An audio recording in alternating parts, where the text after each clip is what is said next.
Iran ಮತ್ತು Israel ನಡುವಿನ ಯುದ್ಧಕ್ಕೆ ಇಂದಿಗೆ 4 ದಿನ. 4ನೇ ದಿನಕ್ಕೆ ಕಾಲಿಟ್ಟಿದೆ ಯುದ್ಧ. ಆದರೆ ಯುದ್ಧದ ಭೀಕರತೆ ಮಾತ್ರ ಇನ್ನೂ ಕಡಿಮೆ ಆಗಿಲ್ಲ. ಸತತ 4 ದಿನಗಳಿಂದ ಇರಾನ್ ಮತ್ತು ಇಸ್ರೇಲ್ ನಡುವೆ ದಾಳಿ ಪ್ರತಿದಾಳಿ ನಡೀತಾನೆ ಇದೆ. ಯುದ್ಧದ ಶಾಕ್ನಲ್ಲಿರೋ ಇರಾನ್ನಲ್ಲಿ ಇಂದು ಏಕಾಏಕಿ ಭೂಕಂಪವೂ ಆಗಿದೆ ಅನ್ನುವ ಮಾಹಿತಿ ಬರ್ತಾ ಇದೆ.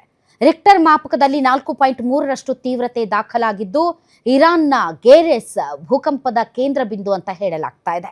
ಇದರ ನಡುವೆ ಯುನೆಸ್ಕೋ ವಿಶ್ವ ಪರಂಪರೆ ತಾಣವಾಗಿರೋ ಇರಾನ್ನ ಗುಲಿಸ್ತಾನ್ ಪ್ಯಾಲೇಸ್ಗೂ ಕೂಡ ಭಾರಿ ಹಾನಿಯಾಗಿದೆ.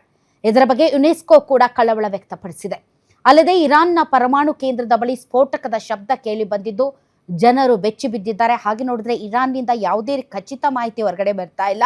ಆದರೆ ಹೊರಗಿನ ಪ್ರಪಂಚದಲ್ಲಿ ಮಾತ್ರ ಇರಾನ್ನಲ್ಲಿ ಹಾಗಾಗಿದೆ ಹೀಗಾಗಿದೆ ಅನ್ನೋ ಸುದ್ದಿ ಕೇಳಿ ಬರ್ತಾ ಇದೆ.